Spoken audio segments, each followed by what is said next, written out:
We have gathered here once again to continue analyzing Danganronpa's original script and comparing it to its English localization. Hello everyone and welcome. This is Localization Addict. I'm Hagane and today we're continuing the Let's Talk Localization series, where I take one game in particular and analyze its English localization in depth. For those of you who don't know what localization is, here's a link to one of my videos explaining it. In this video, we're going to go through the first class trial of Danganronpa. So, without further ado, let's get started. So, in our last chapter of Let's Talk Localization, we talked a little bit about the first part of Chapter 1's class trial. One thing that caught my attention while I was looking at both the original Japanese and the English versions of the game was the difference in how they refer to the bullets they use during the class trial.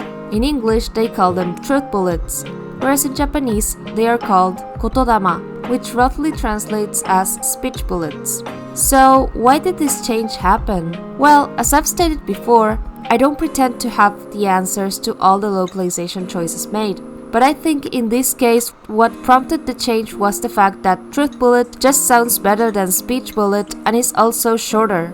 Remember, we're struggling with a tight word limit that makes every single character count. It also accentuates the author's intention of wanting us to link the character of Makoto to him being the owner of truth, as I mentioned in part 3 of this series, which you should totally check out if you haven't already. Another thing worth mentioning about this tutorial is that the original script is using keigo, or polite language, to refer to the audience, which is us. However, the way I see it, it is used in a sort of ironic, even mocking way. This is best evidenced at the end of the tutorial, where in Japanese it says 以上ご確認のほどよろしくお願いいたします, which basically is a set phrase meaning please revise this further. It is essentially saying you're on your own from now on, and the use of keigo or polite language adds a layer of irony to it all. Keigo is often used as a device to make an ironic phrase even more ironic. This actually happens in English too. The way it works is that by using a different register than the one expected for the social situation at place, you are breaking the social balance of that conversation. It's why memes such as "Well, excuse me, princess" work. This was transferred onto the English localization in the cheeky phrase, "Well then, good luck and have fun." Maybe it's just me, but as I played, I felt as though Monokuma himself was telling the player the instructions as he mocked each one of us. After that, we get to see each of the truth bullets. In English, the first one is evidence of a struggle. In Japanese, this is arasotta keiseki. The change that is interesting to me in this phrase is the fact that the original includes a subordinate clause, evidence that someone fought, whereas in English this was simplified as two nouns connected by a preposition and a determiner, of and a respectively. But why does this change make sense? Shouldn't translators always respect the structure of a given text? And to that, my friend, I will say that this is, in fact, the same structure as the original. Now you may be thinking, but aren't subordinate clauses and nouns two completely different things? Well, not quite. This change makes sense since this kind of subordinate clause, also called a that clause, works the same way syntactically as a noun. This means that you can combine them the same way and have a grammatically correct sentence. Now that we know why this change works, we need to discuss exactly why this was changed. And the reason why this was changed is, in my opinion, because the localization team was trying its best to keep the sentence short. Subordinate clauses are cool and all, but they really can clutter a sentence. This is why it's better to change them to nouns, which behave the same way syntactically, but are much more concise and cleaner. Another thing that we had to discuss at one point or another was Yasuhiro Hagakure's Japanese. He speaks using the word ending particle be, which is typical of an Ibaraki or Gunma accent. In media, though, this is typical of the people who come from the Inaka or countryside. It's kinda like a redneck accent, if you will. This was not shown in any way in the English localization, probably because it posed a question of whether using an actual dialect would be insensitive towards speakers of that dialect or not, an issue that I covered on my dialects video. Basically, when translating a dialect, you have a fine line between what is acceptable and what is outright offensive to a certain sector of the population, which is why many Japanese characters that speak in a dialect get translated without having that dialect mark printed on their speech. Yasuhiro here is no exception, especially since the way he speaks is an attempt to make the character look uncultured or dumb. Another thing that catches my attention is how, whereas everyone calls each other by their surname in Japanese, this is changed in English, where everyone calls each other by their given name. Many of you may know this already, but this shows a fundamental difference in the way the English-speaking world refers to people versus how the Japanese-speaking world does. In Japanese, it is extremely common to call people you don't know very well, and even your friends sometimes, by their surname. Sometimes I see fan translations where this is kept unchanged in English.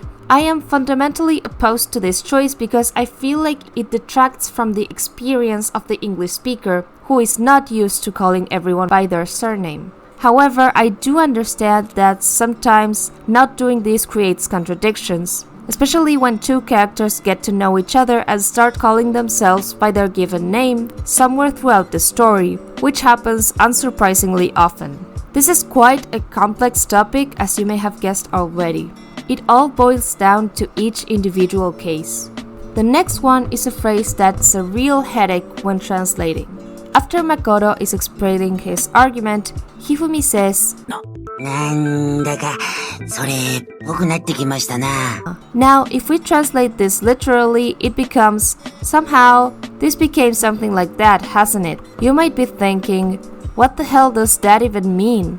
Don't worry, nobody knows. Soreppoi is one of those phrases that make Japanese learners' heads ache. It literally means something like that, but is usually said to refer to something typical or something that is like another thing that is already happening, although depending on the context it can also have a negative connotation, kinda like saying, oh yeah, that.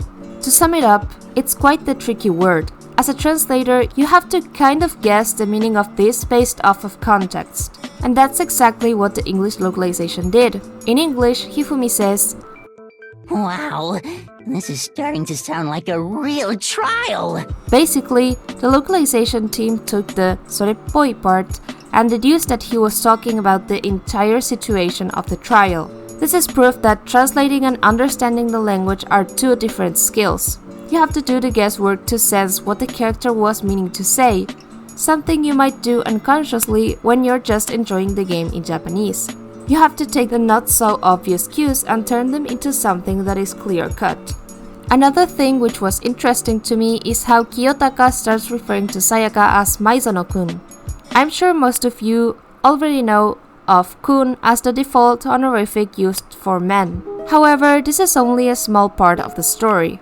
Kun is actually used to refer to women as well. In fact, in the Japanese Diet or Parliament, it is obligatory that everyone refers to each other as kun, regardless of gender.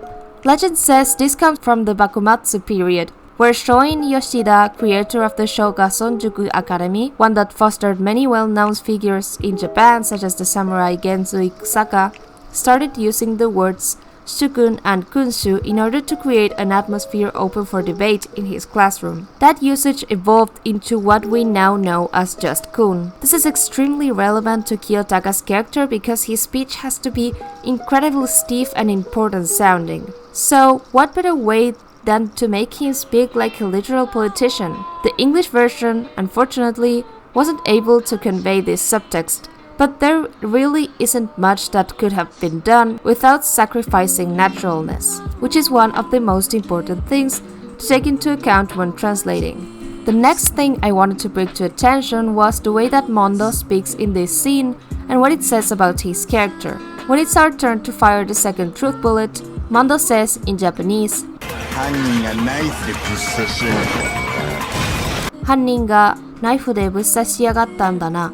What catches my attention from this phrase is how casual and crude his use of the language is. He uses the prefix bu, which is sort of similar to the English fucking as in this fucking thing, and the auxiliary verb yagaru, which is a verb used to deprecate the person you're talking about and to show that they are below you. This is typical of the speech pattern of a Yankee or a young delinquent. In English, he says, So the killer used some random knife they had on him.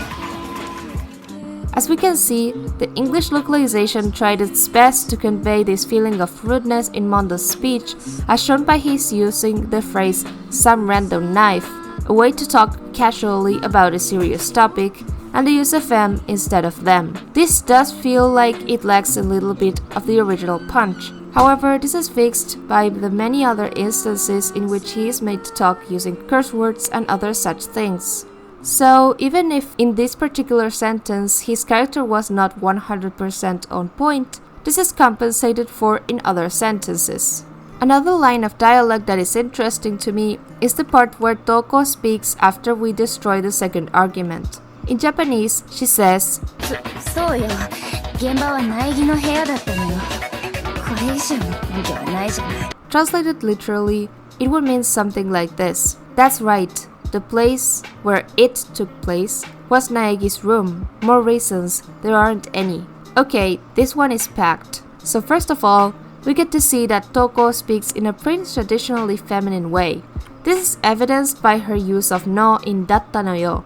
This use of no is very common in shoujo manga, where the characters will almost always add this no particle in order to sound more ladylike. So, by this particle alone, we already learned a bunch about Toko's personality. After that, we have something that is quite honestly a pain to translate, and that is Japanese double negatives. In the last part of her sentence, she says nai and janai right after, which, if you have studied Japanese in the past, you will probably know that those are the negative conjugations of the verb aru, or to exist. What this is doing is saying, there aren't any more reasons, are there? Now, by this alone, you're still probably not sure what she meant by this. Well, these kinds of phrases are used often in Japanese to mean that there aren't any more reasons, because we have put them all on the table, just discussed them, and we are so incredibly sure that we don't even need to discuss anymore. It is sentences like this one that make it apparent that Japanese is a highly contextual language where you have to rely a lot on subtext to understand what is going on. There is another very interesting word present here, gemba. Gemba is a word that can literally mean anything you want it to mean, but in most dictionaries it is often described as actual spot, underground, scene. It's another very contextual word, but in this case it's referring to the scene of the crime. Let's see how the English localization handled things. That's right. Makoto's room was the scene of the crime. What more proof do you need? One thing that I like is how they changed the many suspension points present in the original by making her stutter more. It looks cleaner and more natural that way, rather than putting 3 rows of suspension points, which are unnatural in English. They also changed there aren't any more reasons into what more proof do you need, which is way more understandable and natural sounding. The one thing that I think is lacking is her ladylike way of speaking, but I also understand that it's not really possible to transfer that into this particular sentence without sacrificing naturalness. This has been all for today. Stay tuned for part 6. If you like this video and would like me to make more videos like this, hit that like button and subscribe. I also have a Twitter account and TikTok, so go follow me there too. See you next time!